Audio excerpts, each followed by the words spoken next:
Dan papa tiba-tiba langsung kirim uang. Dari nominal kecil sampai nominal yang bikin geleng-geleng. Tapi entah kenapa tiap Pak Eko telepon tuh papa langsung transfer aja gitu, kayak kena hipnotis. Satu persatu harta papa habis. Mobil dijual, emas digadai, tabungan kosong. Gue punya cerita.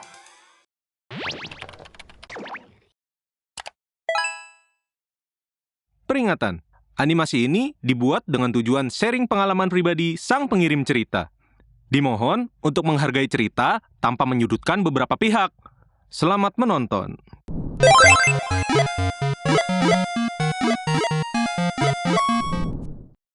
Hai. Kenalin, gue Rumi. Nggak ada L. Ntar jadi nyanyi kalau ada L-nya. Aku bukanlah Superman. Gue dari Sumut, dan umur gue sekarang udah 24 tahun. Kali ini, gue mau cerita tentang cobaan hidup ortu gue yang gak ada abisnya. Gara-gara, banyak yang iri sama keluarga gue. Padahal, ortu gue tuh tipe orang yang gak banyak ngomong, tapi banyak yang dikerjain, dan termasuk orang yang dihargai di kampung. Jadi, ortu gue tuh ada 4 anak. Anak pertama, namanya Bang Kenu. Anak kedua, Kak Ayu. Anak ketiganya itu gue, dan terakhir namanya Dito. Nah, cerita ini berawal dari zaman gue SD. Dulu, ayah sama mama udah lama buka usaha dagang, kayak kedai yang isinya sembako gitu kan. Nah, kita punya tetangga, pas banget rumahnya tuh di depan kedai. Nah, tiap dia belanja tuh, pasti ada aja yang dia cari, tapi di warung gue lagi nggak ada. Misal, dia nyari beras. Kebetulan hari itu beras di warung mama gue lagi habis. Atau dia lagi nyari telur, tapi hari itu ayah lagi nggak restock telur. Jadi kayak, nih orang sengaja nyari yang nggak ada, biar kesannya warung gue tuh nggak lengkap. Terus nih, masih dengan orang yang sama juga, di kedai tuh kan jualan galon air isi ulang gitu. Dan ayah juga udah banyak pelanggannya. Anehnya, tetangga itu malah jualan galon air juga. Padahal udah tahu posisi kita depan-depanan ya. Tapi dia malah jualan yang sama. Dia juga nggak buka warung, dia nggak ada depot air, dan nggak ada rebus air di dandang gede buat dijual. Dan dia juga sebenarnya orang yang mampu. Ya oke deh, mungkin dia cuma pengen hobi aja jualannya. Tapi kayak, why gitu. Sampai waktu itu ada yang mau belanja, sekalian bawa galon kosong gitu kan ke kedai ayah. Terus dia sengaja banget ikut-ikutan mampir ke kedai ayah dan nawarin, kita juga jualan galon loh, nanti bisa diantar ke rumah. Ya, ayah cuma diem aja, karena nggak enak kan kalau berebut pelanggan.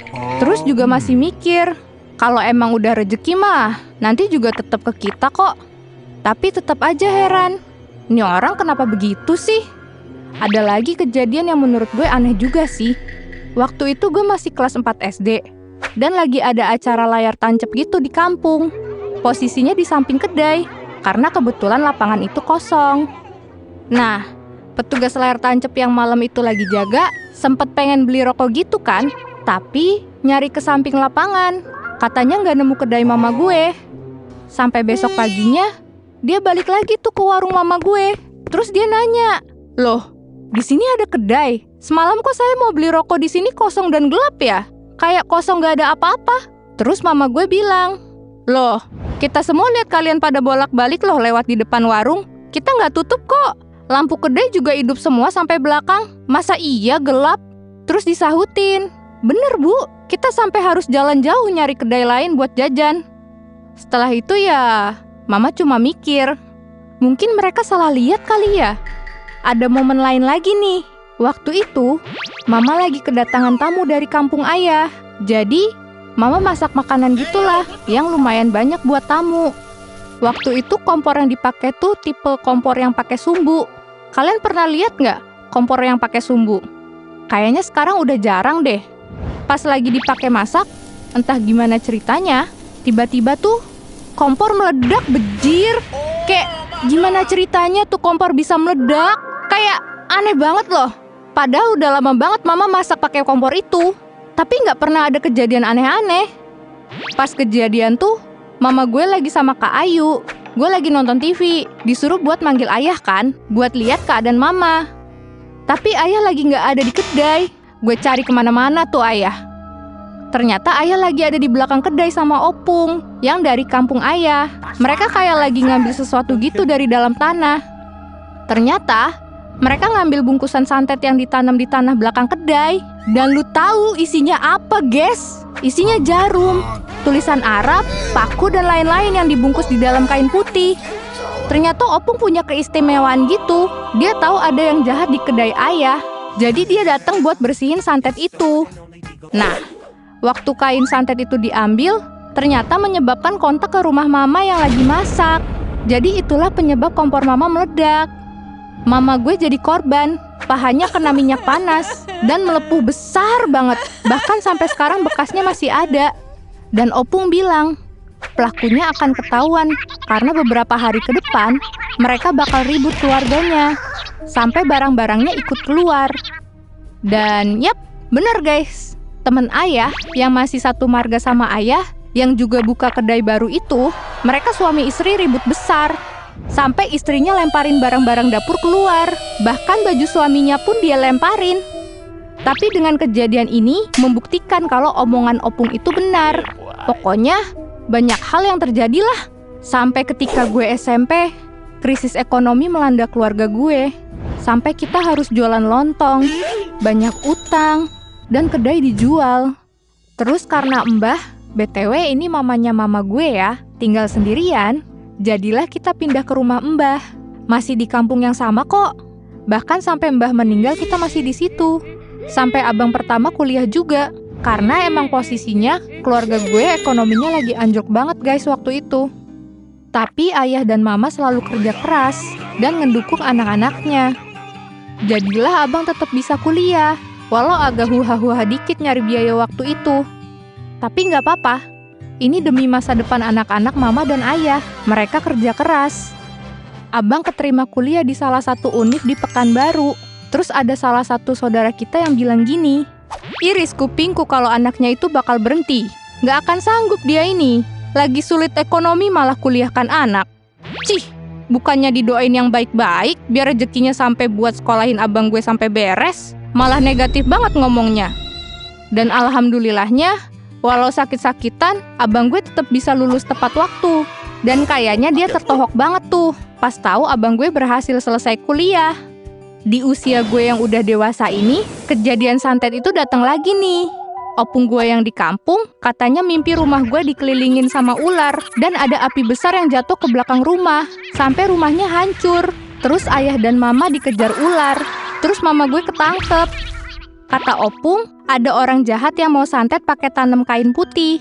Kayaknya sama gitu dengan santet yang sebelumnya. Kata opung, ada orang yang kita lihat rajin ibadah, baik, sering bantu orang, tapi sebenarnya dalam hatinya enggak. Udah lama dia iri sama kalian, dan ini udah lama dia kirim. Awalnya, dia siram pasir ke seng rumah, tapi nggak mempan. Jadilah dia tanam kain itu. Rencananya mau ditambah lagi kalau ini nggak mempan juga. Canggih juga opung gue nih, bisa nerawang sedetail itu. Dan yap, kita langsung mikir ke satu orang dong, yaitu tetangga yang ada di depan kedai. Ternyata, dulu ada kenalan mama gue yang bilang kalau dia tuh dilihat dari bentuk rumahnya kayak punya pesugihan gitu. Dan imbasnya akan bikin tetangga-tetangganya jadi korban. Dan yap, semua tetangganya udah berganti orang semua, termasuk kita. Terus ada satu orang yang dulu punya penyakit aneh gitu. Ternyata katanya pernah kerasukan. Dan ngakunya kalau dia itu yang kirimannya si tetangga lama gue itu. Katanya dia lakuin itu karena dia nggak suka sama orang yang seneng. Dan kalau dia nggak ambil korban, anak-anaknya nggak makan. Ngeri banget kan? Sejauh ini, keluarga gue masih struggle buat sembuh dan bangkit dari serangan-serangan aneh santet ini, guys. Terakhir kabarnya, masih ada tanaman santet yang belum ditemuin lagi nih, guys. Tolong bantu doanya ya, biar segera ketemu. Dan semoga tetangga gue cepat insaf juga ngelakuin hal-hal begini. Jadi gue dan keluarga bisa lebih tenang. Buat teman-teman yang pernah ngalamin hal yang sama, atau sedang struggle yang lain, semoga masalahnya cepet beres ya. Segini aja cerita dari gue kali ini. Sampai ketemu di video GPC lainnya ya. Bye! Rumah yang harusnya jadi simbol kebahagiaan malah bisa jadi pintu masuk teror. Halo, kenalin, gue Nami dari Majalengka. Kali ini gue mau cerita pengalaman mistis yang dialamin keluarga gue sendiri. Sebuah kejadian yang bikin gue sadar, iri hati manusia bisa lebih kejam daripada setan. Keluarga gue dari dulu meyakini adanya hal-hal mistis, apalagi soal pamali, yang sangat gak asing di telinga, santet dan semacamnya. Sampai-sampai nyokap gue sering bilang gue ini anak spesial. Dikata nasi goreng pakai karet 2 kali ya gue. Wak wak wak. Gue kira spesial itu apa gue punya sindrom tertentu atau penyakit tertentu gitu. Tapi nyokap bilang enggak, bukan itu. Tapi yang dimaksud spesial itu di dunia mistis. Kenapa bisa dibilang gitu? Kata nyokap sih gue ini lahir di hari Jumat Kliwon, pas abis Jumatan. Kata beliau, anak yang lahir di hari itu susah banget kena santet. Bahkan kalau dipaksa pun santetnya bakal balik lagi ke pengirim. Tapi kakak gue beda. Dia lahir di hari Senin, yang katanya hari yang gampang banget dimasukin penyakit kiriman. Apalagi dulu pas kecil, kakak gue yang cowok sering banget sakit. Udah kayak langganan dah, heran. Gue dulu gak percaya, sampai akhirnya semuanya kebukti. Waktu itu gue masih kuliah semester 4, dan kakak gue lagi sibuk-sibuknya skripsi. Jadi dia jarang pulang. Ada kali sebulan cuma 2-3 kali balik ke rumah. Itu pun cuman bawa baju gitu. Udah kayak diusir aja dia.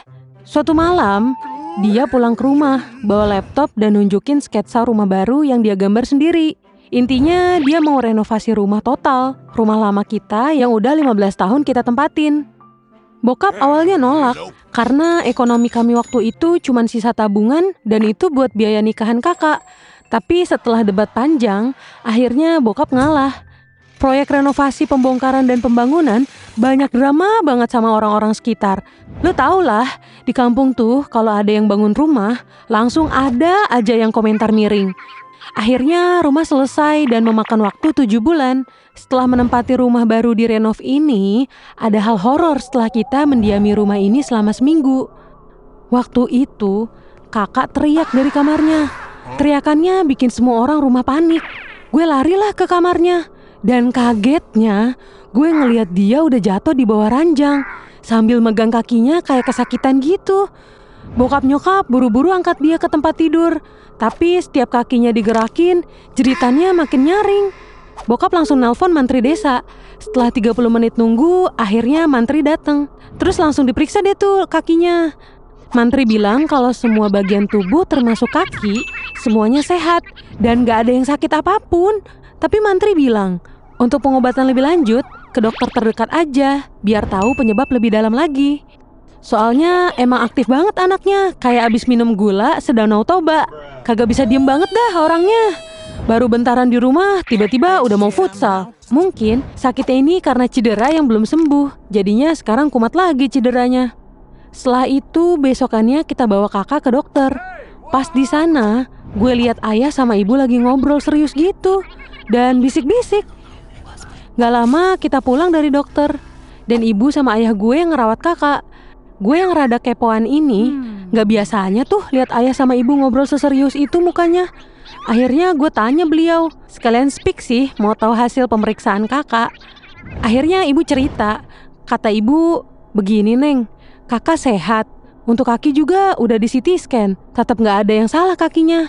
Tapi anehnya si kakak kesakitan kalau digerakin. Sering dibantu buat jalan sama ayah juga gak ada perubahan apapun. Jadi ibu sama ayah mutusin buat bawa kakak ke orang pinter. Gue denger itu sakit hati banget. Kakak gue satu-satunya punya sakit yang gak wajar. Ya walaupun sering berantem, ketika dia sakit kayak gini gue ngerasa sakit juga. Gue ngerasa gak mungkin, gimana bisa kaki yang sehat semalam, sekarang dibuat jalan aja gak bisa. Biasanya dia teriak buat matiin lampu, sekarang teriak karena kesakitan. Karena sekarang dia balik badan di kasur aja butuh dibantuin. Tubuhnya yang makin hari makin kurus dan menghitam. Padahal setiap hari dia cuma berdiam di kamar. Gue pun cuma bisa ngikutin planning ibu ayah aja, biar semuanya lekas membaik. Akhirnya ayah jemput kakek tua.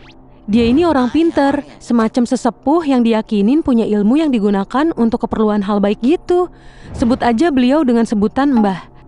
Gak lama ayah berangkat buat jemput si Mbah. Ayah telepon dan perintahin gue sama ibu buat pindahin kakak ke ruang tengah. Ada pesan dari Mbah. jangan ada yang keluar rumah sebelum Mbah ke rumah. Kondisi saat itu lagi maghrib, dan gue langsung sholat. Abis itu, bantuin kakak gue pindah ke ruang tengah. Ngelihat kondisi kakak gue, rasanya ngegerus hati gue banget. Tubuhnya yang kurus, yang tinggal tulang itu, dengan tatapan yang kosong, dia tersenyum ke gue dan bilang, "Makasih, udah bantu gue." Di situ gue berasa lagi di kebun bawang, pedibet mata gue.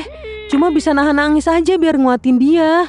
Gak lama ada suara pintu diketuk. Gue pun buka pintu dan ternyata itu ayah, si Mbah, dengan seorang pemuda yang memilih nunggu di luar rumah. Mbah itu masuk dan langsung duduk di samping kakak terus nepuk pundaknya. Sedikit menghela nafas panjang dan menggelengkan kepalanya. Tangannya megang kaki kakak dan kakak gue meringis keras, padahal cuma disentuh pelan. Mbah juga nyuruh gue sama ibu buat masuk ke kamar. Jadi cuma bokap yang boleh lihat prosesnya. Gue ngerasa malam itu kayak malam yang panjang dalam hidup gue. Pas kakak lagi diobatin, suara angin di luar kayak mukul-mukul dinding rumah, seolah ada yang memaksa nembus rumah gitu. Suara hewan pun seperti katak dan jangkrik biasanya rame. Malam itu seolah ada yang suruh mereka diam. Suasana senyap dan dingin. Beberapa jam kemudian, ayah minta gue sama ibu keluar kamar. Gue liat Mbah megang sebutir telur dan menyerahkan ke ayah. Dan Mbah bilang, "Nak, ini buang ke arah ujung timur. Nanti pulangnya jangan nengok ke belakang, harus fokus ke depan." Ayah mengangguk dan nyimpen telur itu. Selesai pengobatan, Mbah berpesan untuk ibu selalu baca ayat suci Al-Quran di hari-hari para jin keluar, seperti malam Selasa dan malam Sabtu. Juga berpesan untuk ayah mencuci beras dengan membaca ayat kursi dan airnya disiram sekeliling rumah.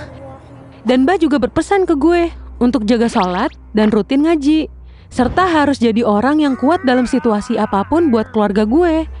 Mbah menjelaskan bahwa ternyata kakak gue diserang sama 4 orang di sekitar rumah yang syirik karena bokap bisa bangun rumah dengan usaha dagangnya. Gue kaget banget. Sebegitu besarnya kah rasa iri seseorang sampai melakukan hal yang merugikan orang lain? Mbah juga bilang kalau orang itu ngirim emang niatnya ditujukan ke ayah. Tapi karena ayah lahir di hari Jumat Kliwon, jadi santetnya mental dan berpindah ke anaknya. Terlebih anak ayah kan cuma 2, dan gue juga lahir di hari Jumat. Jadilah kena ke kakak yang kebetulan juga hari itu dia tidur sebelum maghrib. Dan waktu maghrib merupakan waktu para jin dan setan keluar. Jadi dianjurkan untuk berwudu, melakukan sholat, dan berzikir. Mbah pun izin pulang. Dan ayah membuang telur yang diharuskan dibuang ke ujung timur, di mana ke arah sungai yang dekat dengan gunung. Keesokan paginya, keajaiban terjadi. Gue yang abis bangun tidur, dapat jadwal ngerawat kakak, dan langsung ke kamar mandi buat ambil baskom berisi air buat basuh wajah kakak. Tapi pas gue buka pintu kamarnya, pemandangannya di luar dugaan. Kakak gue bisa berdiri sendiri dan senyum ke gue. Gue bisa berdiri dengan suara terbata-bata. Air mata gue jatuh dengan deras ngelihatnya. Gue ngejerit, "Ya Allah!" Dan langsung meluk kakak gue yang udah berbulan-bulan cuma berbaring lemah tanpa cahaya di matanya. Ibu sama ayah yang denger jeritan gue langsung datang ke kamar kakak dan ikut nangis juga karena lihat kakak bisa berdiri sendiri tanpa kesakitan. Ayah cerita, pas telur itu dibuang kan dilempar, terus kena batu gitu. Percaya nggak percaya, isi telur itu adalah darah bercampur cairan hitam yang sangat berbau anyir dan baunya busuk. Ternyata selama pembangunan rumah, gue selalu ngerasa ada kejanggalan. Tapi karena gak mau terlalu mikirin dan gak mau percaya alias denial, awal pembangunan, gue ngeliat orang duduk dari pagi sampai sore di pojok rumah, di dekat kebun ayah. Terus pernah juga gue ngeliat sosok yang mirip kakak pas waktu maghrib, padahal saat itu kakak gak lagi pulang. Gue juga sering banget denger langkah kaki dari depan ruang tamu sampai ke dapur pas tengah malam. Kayak sibuk bener orang bolak-balik gitu. Dan gue juga selalu nyium wangi melati setiap malam waktu maghrib.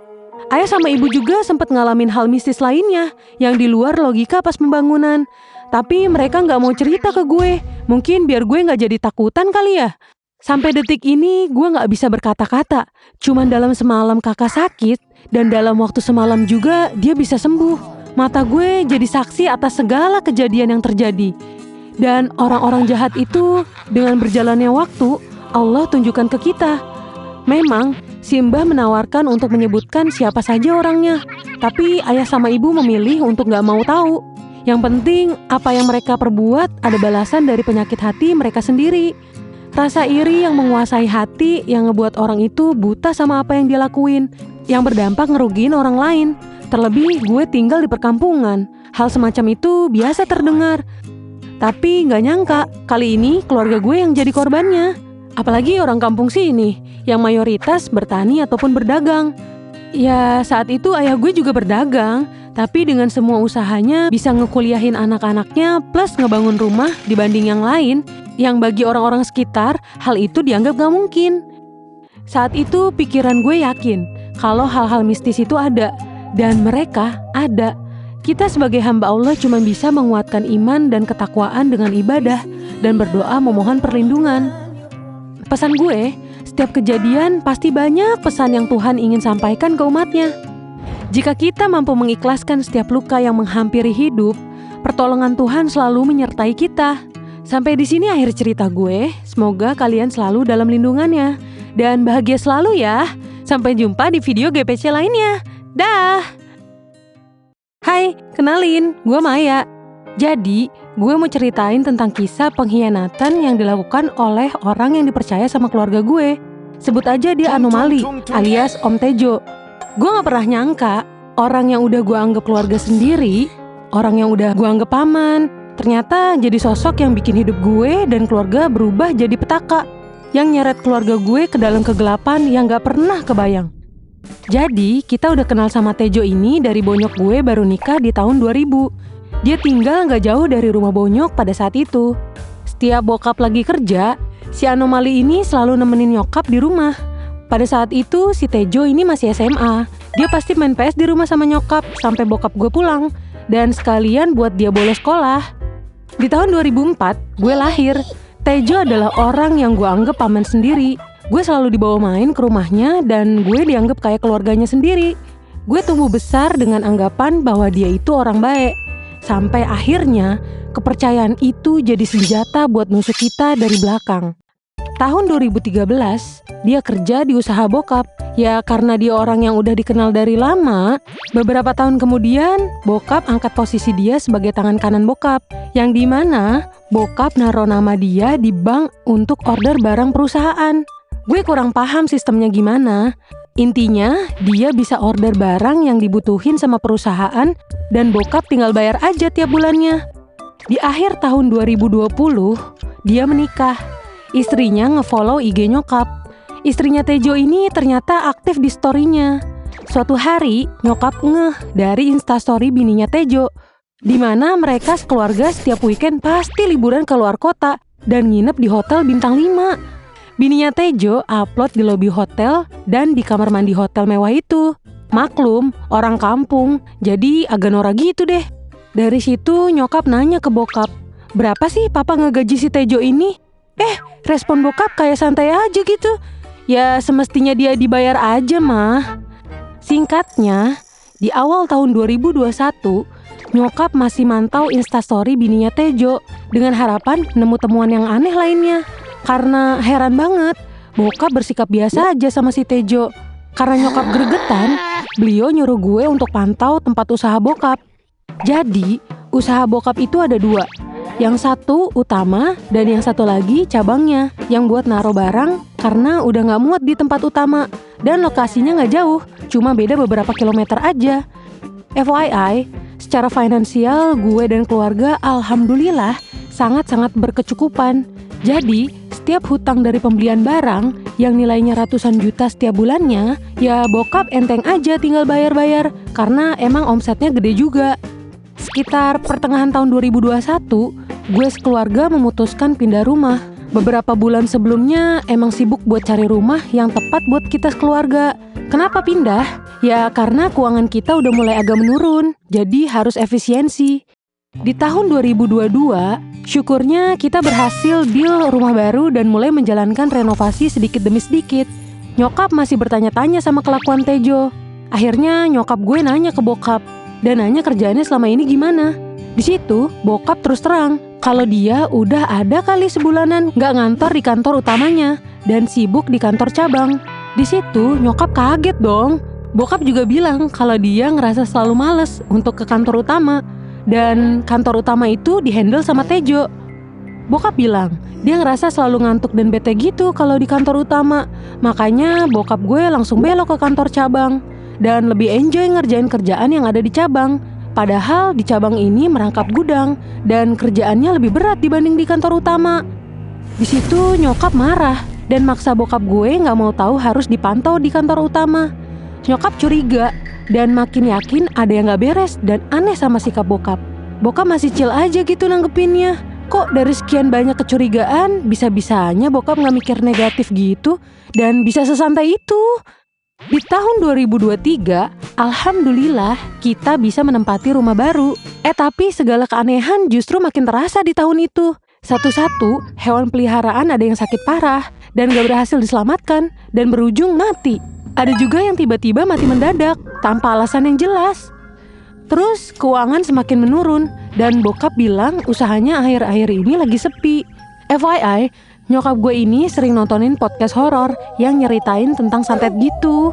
Nah, dari situ nyokap makin curiga.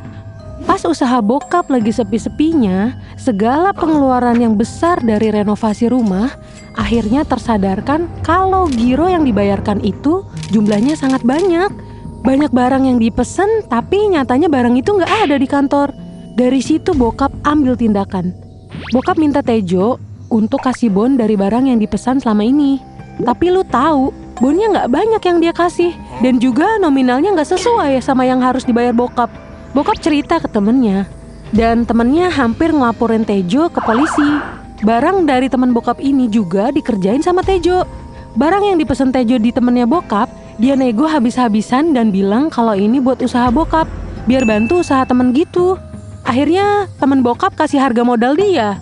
Ternyata si bajingan satu ini kasih barang itu ke usaha orang lain biar dapat untung yang lebih besar. Dari situ bokap mulai nyusun rencana buat nggak ngegaji si Tejo. Ya secara dia udah maling barang dengan value-nya lebih besar daripada gajinya. Jadi ya buat apa bokap ngegaji lagi? Selain itu bokap juga sengaja biar dia resign dari sini tanpa harus bokap yang mecat dia, biar nggak dapat pesangon.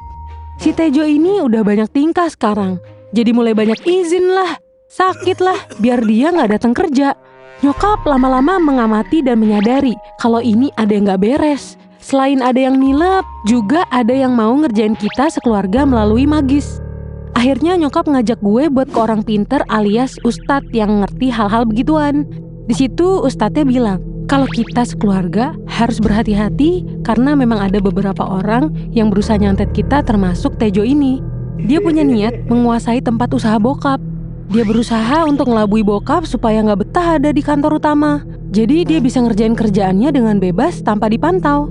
Terus juga, kata Pak Ustadz, yang pergi ke dukun buat ngelakuin santet ini, semua itu bininya si Tejo. Ustadz juga gak nyebutin siapa aja yang mau nyantet keluarga kita, biar gak dendam katanya. Pak Ustadz juga bilang, katanya bokap terlalu baik, sampai kasih Tejo ini kepercayaan buat ngehandle usaha di kantor utama. Dan Ustadz juga menerangkan kalau doa istri itu pasti diijabah. Ternyata nyokap pernah berdoa pas hujan deres. Salah satu syarat diijabah doa yang paling mustajab. Nyokap berdoa, kalau ada orang yang menzolimi kita sekeluarga, akan kembali ke dirinya sendiri. Nyokap bilang ke Pak Ustadz, pas lagi baca surat Al-Baqarah, ada suara ledakan di atap rumah. Dan menurut penjelasan Pak Ustadz, suara ledakan tersebut menandakan kalau santetnya meledak atau nggak sampai ke yang dituju. Beberapa hari setelah dari Ustadz, kita dapat kabar kalau Tejo sakit-sakitan. Dan alhasil resign dari kantor bokap. Setelah keluar kerja dari sini, dia narik taksi online. Dan mobil yang dia pakai narik ini dulu cicilannya dibayarin sama bokap gue. Alhasil karena bokap terlalu baik, jadilah dimanfaatin bajingan satu ini. Awalnya bokap mau mediasi sama Tejo ini, tapi ya karena dia menghilang dan dengar-dengar dia sakit sampai udah gak bisa bangun sekalipun. Bokap ngerasa iba, jadinya ngerasa gak perlu dibawa ke pihak berwajib. Karena si Tejo ini juga namanya udah jelek di komunitas usaha bokap. Ya bisa dibilang dia kena sanksi sosial lah. Untuk kondisi saat ini, kita sekeluarga udah mulai pulih secara ekonomi. Alhamdulillah. Meski kita sekeluarga belum bisa ikhlas sama apa yang diperbuat sama si Tejo bajingan ini. Saran gue, jangan pernah buta sama yang namanya kepercayaan. Kadang orang yang paling dekat justru bisa jadi orang yang paling tega ngehancurin diri kita dari dalam. Karena udah tahu kelemahan kita. Ibaratnya, kita kasih bunga, dibales dengan tai kotok masih anget lagi. Gak apa-apa, mungkin ini cara Tuhan untuk ngebuat keluarga gue biar naik 1 tingkat derajatnya. Amin. Sampai di sini akhir cerita gue. Semoga kalian gak ngalamin kisah pilu yang kayak gue alamin ya. Sampai jumpa di video GPC selanjutnya. Bye. Hai Sobat GPC, kenalin gue Erika dari Jawa Tengah. Kali ini gue bakal cerita tentang perjuangan dan ujian hidup yang pernah dialami nyokap gue yang sampai sekarang masih bikin gue heran, sedih, campur sebel. Jadi pas gue masih TK, nyokap punya toko sembako super lengkap di ruko strategis. Letaknya di pinggir jalan utama, di daerah yang lalu lalangnya tuh rame pol. Awal-awal buka, rame parah. Sehari omsetnya bisa 2-3 jutaan. Lumayan banget buat tambahan penghasilan. Apalagi bokap kerja sebagai pegawai pemerintahan yang dulu gajinya kecil.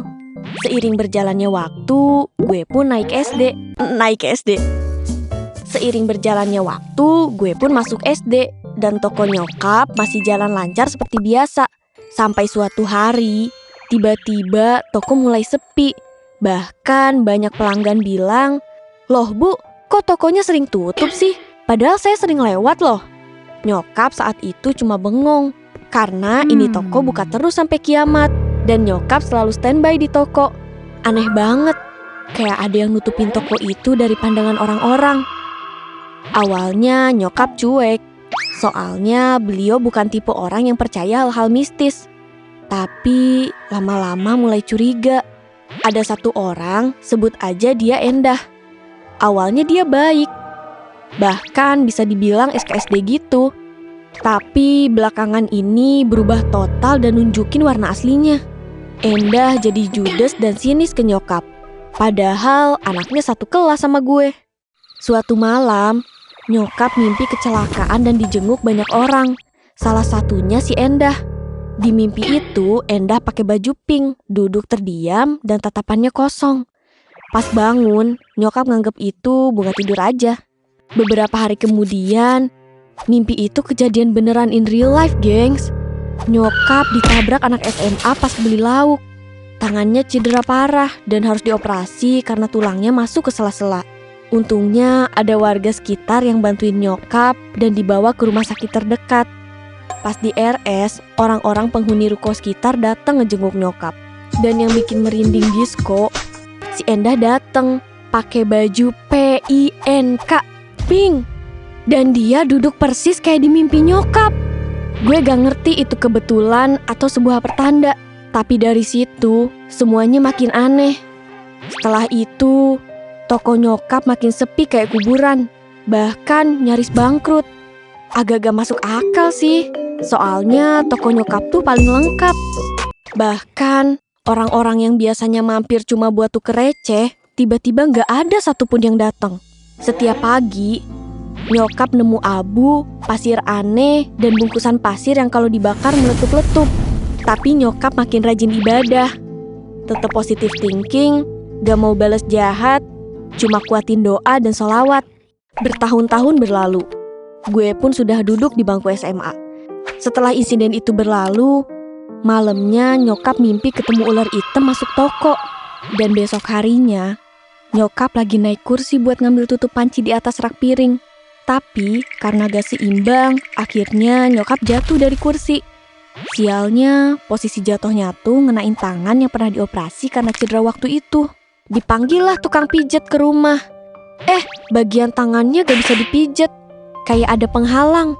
Besoknya langsung dicek ke rumah sakit dan ternyata harus dioperasi lagi. Pas sebelum operasi, nyokap minta tolong ke saudara yang bisa ngeliat hal begituan. Tapi kata saudara karena masih satu darah, jadi gak bisa dibantu langsung.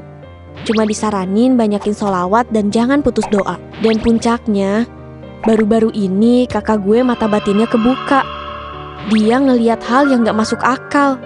Toko mama ditutup sama sosok gede, hitam, matanya menyala. Makanya orang-orang lihat toko itu seolah tutup terus. Di dalam toko juga ada sosok lain, tapi belum teridentifikasi karena suka berubah dan berpindah-pindah. Dan lo tahu siapa dalangnya? Si Endah, manusia iri dengki yang diem-diem ngirimin sesuatu buat ngancurin usaha nyokap.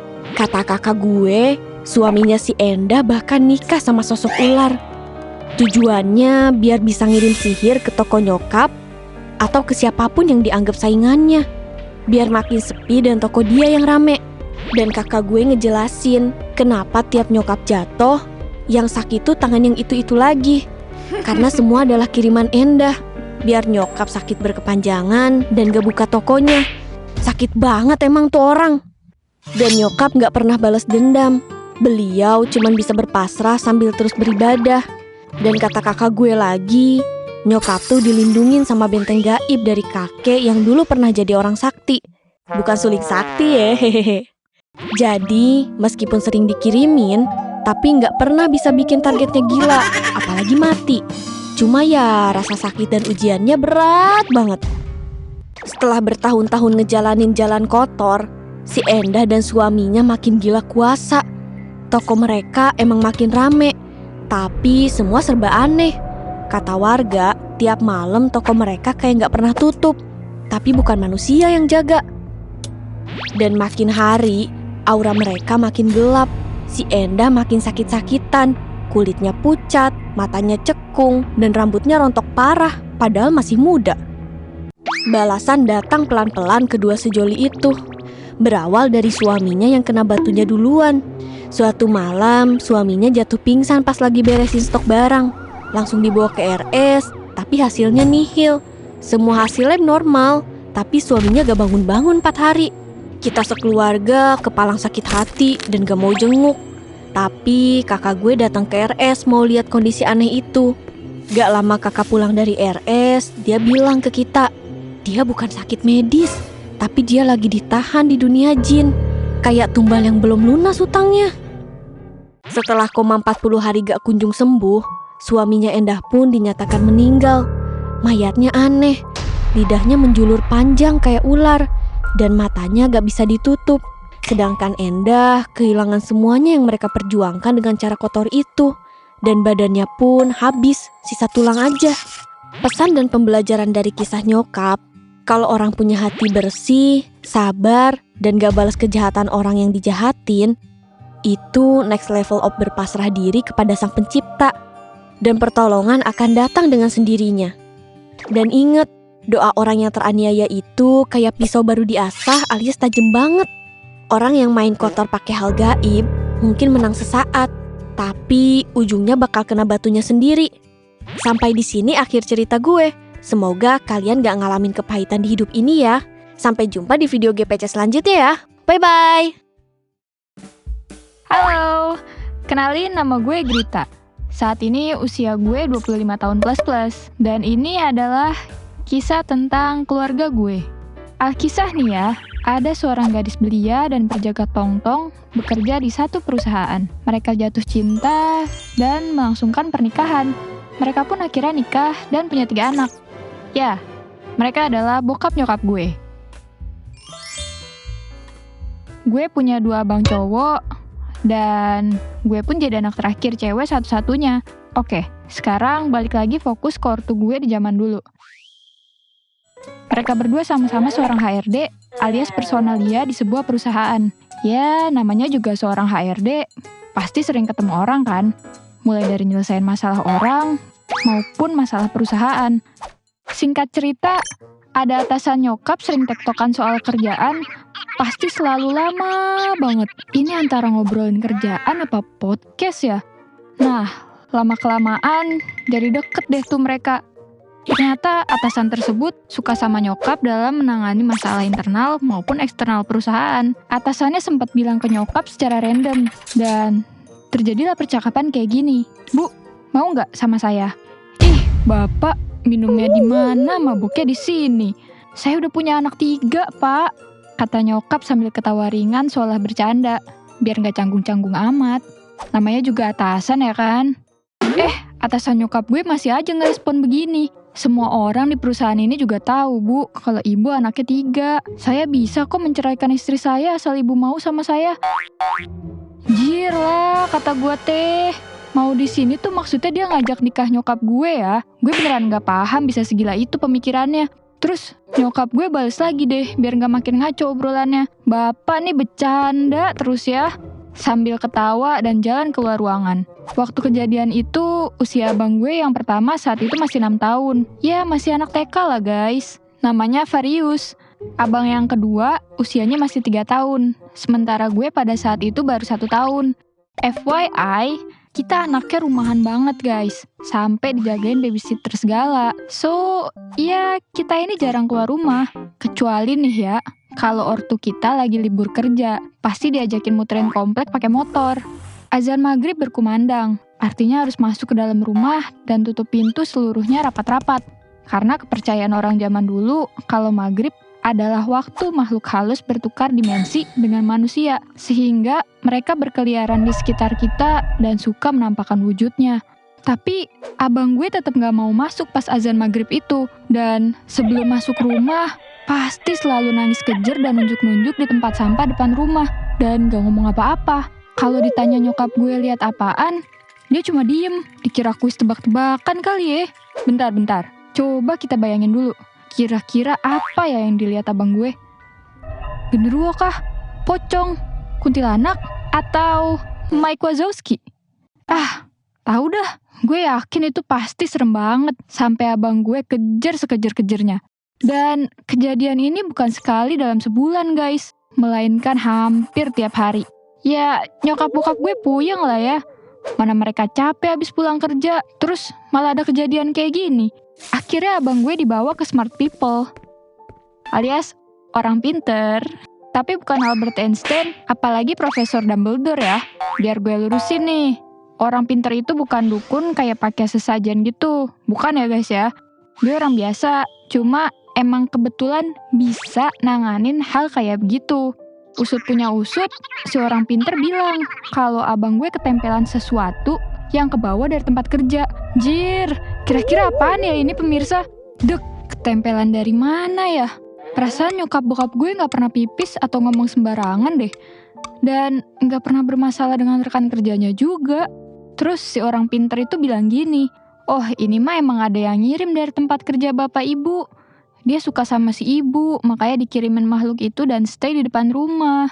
Bejir! Ini definisi cinta ditolak, dukun bertindak. Ternyata job desk utama si makhluk itu adalah bikin nyokap bokap gue supaya ribut dan pisah. Yap, nyokap dipelet. Tapi untungnya akal sehat nyokap masih jalan, jadi tidak terbuai oleh atasannya. Beruntungnya bokap nyokap kuat dengan ujian yang ada pada saat itu dan cari jalan keluarnya bareng-bareng. Tapi yang namanya hidup dan takdir, mau sekuat apapun kita menjaga, kalau Tuhan berkehendak lain mau dikata apa kan? Ujian pernikahan mereka selalu diuji dari hal-hal seperti itu, tapi masih tetap mempertahankan. Bokap gue akhirnya pindah tempat kerja. Di sini ujian pernikahan mereka terus diuji. Ini ibarat game MMORPG, isinya cuma grinding dan grinding terus sama level yang ada.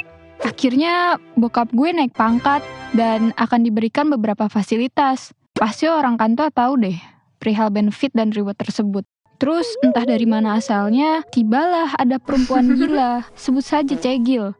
Deketin bokap dan akhirnya bokap ingin menikahkannya dan ingin memadu nyokap alias pengen punya bini 2. Dalam hati gue kayak, what? Tentu perempuan mana yang mau dimadu? Nyokap gue akhirnya memilih untuk pisah. Gak apa-apa deh jadi janda, asal gak gila katanya. Tapi nyokap masih ingin kasih kesempatan bokap untuk bertobat. Nyokap mikir ini adalah ujian. Mungkin bokap lagi hilaf kali ya setelah apa yang dia dapat. Pastinya karena karir lagi naik-naiknya. Tapi sekalinya dimaafin, dia malah berbuat lagi dan lagi. Akhirnya nyokap ke orang pinter itu lagi deh. BTW dia masih temennya si bokap ya. Nah kata si orang pinter itu, bokap gue dipelet sama tuh cewek. Katanya mau dikuras hartanya. Tapi bokap menyangkal dengan alasan cinta. Ya iyalah, namanya juga dipelet. Bisa-bisanya masih pede ngomongin cinta di saat udah punya anak 3 dan istri penyabar yang kayak nyokap gue. Noh, tuh Cegil muka dempul dihapus makeupnya fix kayak grandong. Oh iya, setahu gue sih kalau make pelet gitu, Aslinya, si penggunanya secara nggak langsung berteman sama setan.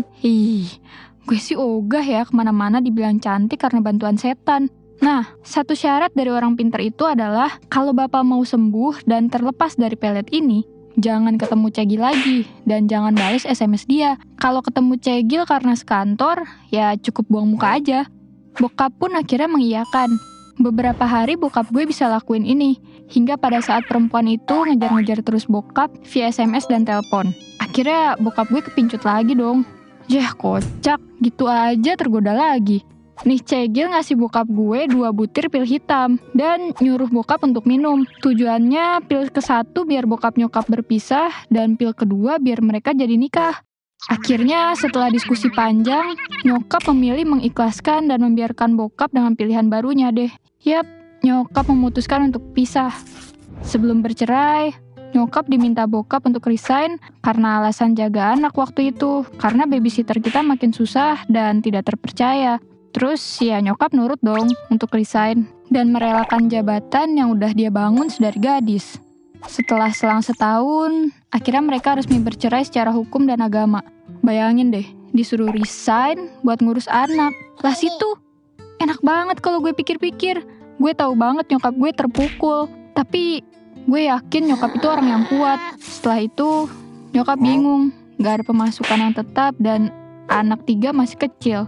Masih SD. Perlu biaya yang gak sedikit pula untuk sekolah. Bokap gue pun berjanji di pengadilan agama untuk memberi nafkah ke anak-anak. Tapi sampai gue gini gede juga gak pernah sepeser pun dia kasih. Mau tahu kabar anaknya masih hidup atau enggaknya aja, kayaknya dia udah gak peduli deh. Jir lah, sedih banget kan? Ya namanya hidup, kalau gak ada ujian ya kita gak akan pernah naik level kan?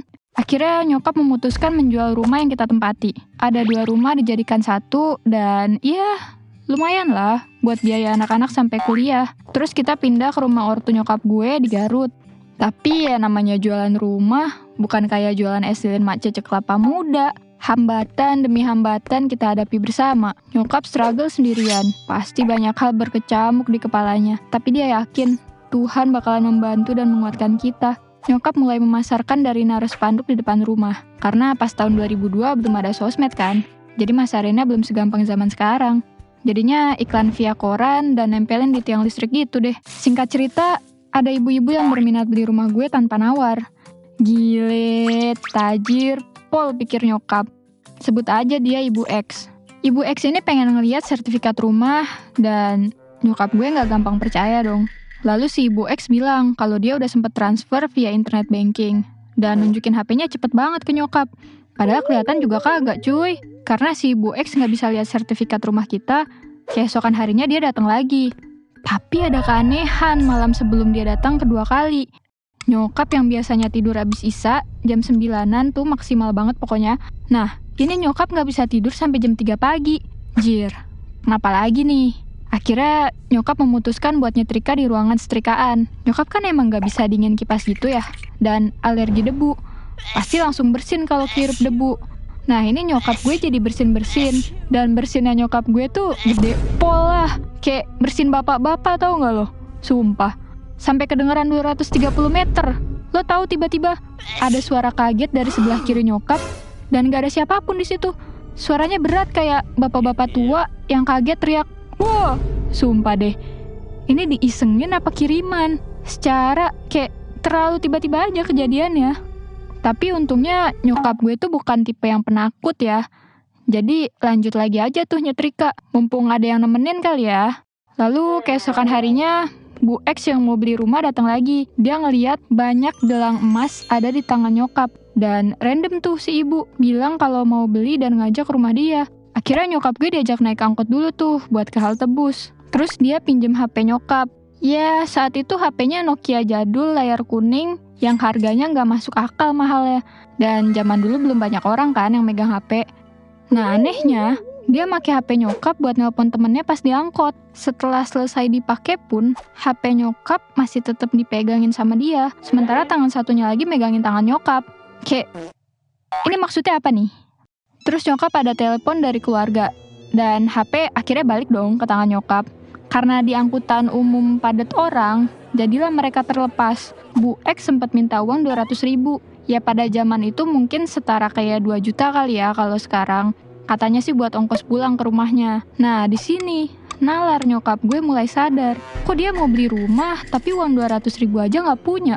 Lalu beberapa hari kemudian nyokap gue akhirnya ketemu sama si orang pintar itu lagi. Dan nyokap cerita kejadian saat lagi nyetrika tengah malam sama kejadian di angkot. Kata si orang pintar itu nyokap dikirimin jin buat si ibu X lihat kegiatan nyokap biar lemah fisik dan pikirannya gampang diperdaya alias dihipnotis.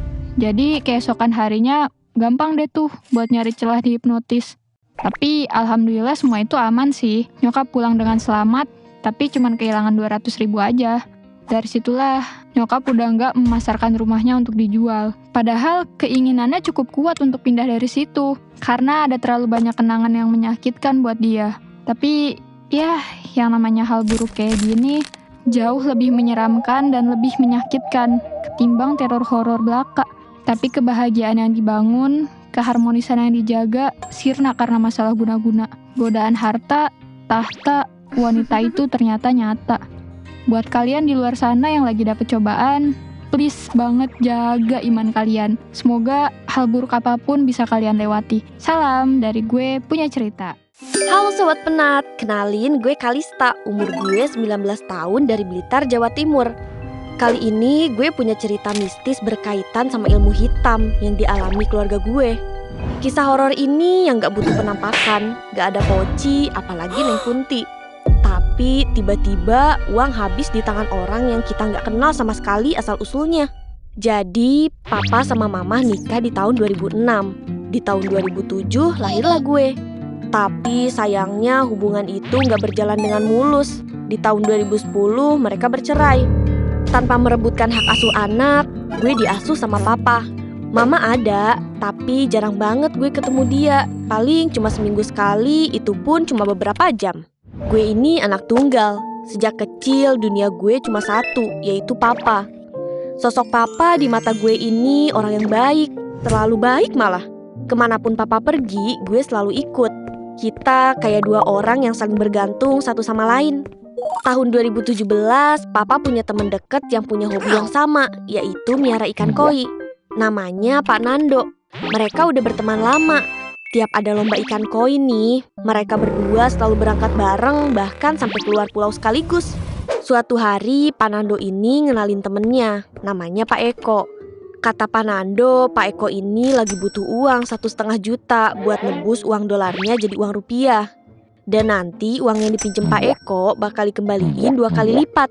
Awalnya papa ragu, orang dia belum kenal banget kan. Tapi karena kasihan, jadilah papa kasih uang dengan nominal sesuai dengan yang dia minta. Dan dari situlah kepercayaan papa ke Pak Eko mulai pudar. Beberapa minggu setelahnya, Pak Eko terus-terusan hubungin papa dan minta uang tambahan. Katanya uangnya kurang buat dicairkan. Keesokan harinya, papa ditelepon lagi sama Pak Eko. Dan papa tiba-tiba langsung kirim uang. Dari nominal kecil sampai nominal yang bikin geleng-geleng. Astaghfirullahaladzim. Astaghfirullah. Astaghfirullah. Pada saat itu orang sekitarnya udah memperingati, udah dinasehatin. Papa juga udah bilang ke orang-orang kalau gak bakal kirim uang lagi ke Pak Eko. Tapi entah kenapa tiap Pak Eko telepon tuh papa langsung transfer aja gitu, kayak kena hipnotis. Satu persatu harta papa habis. Mobil dijual, emas digadai, tabungan kosong. Rumah besar yang kita tempatin digadein dan kita pinjam ke bank 150 juta. Bahkan ikan koi kesayangan papa dijual jauh di bawah harga pasaran. Yang orang jual 75 juta, ini papa jual 30 juta. Dan semua itu larinya ke Pak Eko. Saat itu usia menuju remaja, walaupun gue gak mengerti terlalu jauh, tapi yang gue takutin kondisi kita berada 180 derajat dari sebelumnya sampai ke serba pas-pasan. Gue pun nasehatin papa buat samperin sama Pak Eko langsung dan bawa pihak ketiga. Papa nggak okein tuh. Akhirnya papa dengar saran gue. Papa berangkat dari Blitar ke Malang sama mantan supirnya. Karena mobil udah dijual, papa berangkat pakai mobil yang udah disewa. Papa berangkat dari pagi sampai malam hari pun gak ketemu sama Pak Eko. Perjalanan mereka gak membuahkan hasil. Kita bener-bener lagi di titik gak punya uang sama sekali. Agustus 2019 hidup kita dihantam lagi. Suatu malam, gue sama papa lagi naik motor yang harus ngelewatin sawah. Itu perjalanan menuju kontrakan kita.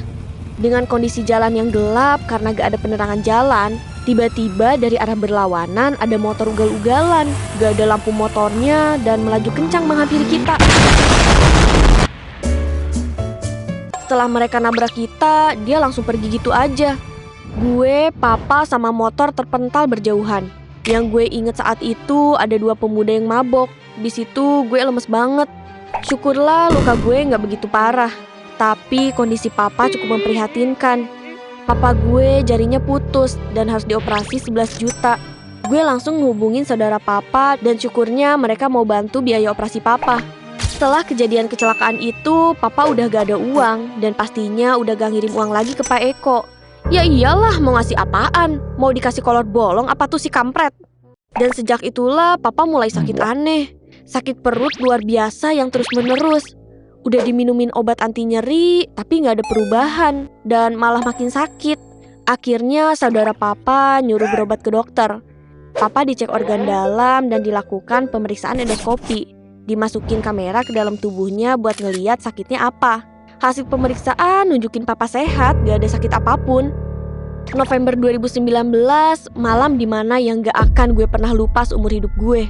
Gue yang baru sampai rumah abis jenguk tante lahiran, gue langsung masuk ke rumah dong. Pas ngucapin salam, kok gak ada balasan dari papa. Akhirnya gue samperin papa ke kamar. Ternyata papa lagi rebahan di kasurnya. Abis itu gue langsung bersih-bersih dan lanjut mau tidur kan. Tiba-tiba papa teriak dari kamarnya. Gue terbirit-birit samperin papa ke kamarnya. Dan betapa terkejutnya, gue lihat banyak darah di kasur, di lantai, sampai menuju kamar mandi. Gue samperin ke kamar mandi dan di dalam ada papa. Gue lihat mulut papa juga penuh darah, dan darahnya itu juga keluar dari anusnya. Gue panik banget. Gue pun langsung nelpon adiknya papa yang tinggalnya satu perumahan. Om gue datang malam itu dan langsung bawa papa ke rumah sakit. Sesampainya di rumah sakit, papa langsung dibawa ke IGD. Di situ, papa masih terus ngeluarin darah segar dari mulutnya. Dan papa terus-menerus muntah darah. Gue bingung, padahal seminggu lalu dari rumah sakit dan dokter katanya papa sehat. Tapi kenapa kondisinya sekarang separah ini? Akhirnya dokter masukin selang lewat hidungnya buat ngambil darah dari dalam. Tapi rumah sakit itu alatnya gak lengkap. Dan rumah sakit sekitar juga gak memadai. Dan akhirnya papa dibawa ke rumah sakit ternama di kota. Di sana papa didiagnosis malaria. Badannya makin hari makin tinggal tulang sama kulit. Ditambah lagi perutnya makin membesar. Karena kondisi papa yang memprihatinkan, gue memutuskan buat cuti sekolah demi nemenin papa berobat di kota. Kondisinya gak ada perkembangan dan makin memburuk. Papa pun dirawat di UGD demi dapat penanganan intens. Tiap malam gue tidur sendirian di lorong rumah sakit. Kondisi papa gak kunjung membaik. Papa selalu ngigau dan minta untuk pulang ke rumah. Akhirnya gue berembuk sama keluarga papa dan bawa papa pulang. Pas sampai di rumah, banyak tetangga yang ngejenguk papa. Tiba-tiba ada salah satu tetangga bilang kalau papa ini kena santet. Tapi papa gue gak kenal banget orangnya. Kita pun gak ngegubris omongan tetangga itu dan nganggep kalau papa ini emang sakit. Gue pun beraktivitas seperti biasa dan ngelanjutin sekolah. Mau gak mau papa harus sendirian di rumah. Tapi om gue bilang dia akan sering lihat papa ke rumah. Suatu hari gue lagi asik nonton TV dan nyemil. Tiba-tiba ada burung hitam masuk ke rumah dong. Burung itu berputar mengelilingi ruang TV dan ngeluarin suara memekik. Diusir pun itu burung gak mau keluar-keluar. 3 hari kemudian, hari itu hari Jumat. Tepat pas gue pulang sekolah jam 12 siang, gue nengok ke kamar papa dan lihat beliau lagi tidur siang. Kayak lelap banget gitu gue ngeliatnya. Tadinya gue mau ngasih papa susu, tapi beberapa hari ini papa rewel dan susah tidur. Jadi gue biarin papa tidur dan gak ngebangunin beliau. Sore hari berlalu, kok gue lihat papa gak kunjung bangun. Om gue pun datang dan ngeliat papa masih tidur lelap banget. Sampai-sampai gaya tidurnya kayak tadi siang.